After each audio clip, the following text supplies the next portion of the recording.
Gawler West, postcode 5118, is a suburb of the South Australian town of Gawler, located in the northern Adelaide metropolitan area region, 43 kilometres north of Adelaide.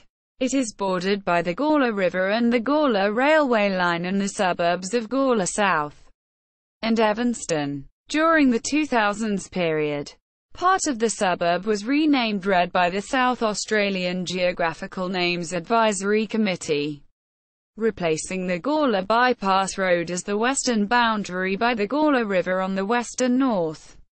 History. Gawler West is a subdivision of the Gawler Township. In the post-World War II era, suburban infill allowed a suburb to develop. The initial development of the suburb was a housing trust subdivision. The suburb today, a new subdivision during the 2000s, was started on the river flat, adjacent to the Gawler Bypass. Governance.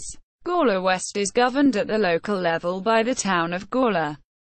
Gawler West lies in the state electoral district of Light and the federal electoral division of Wakefield. See also Gawler.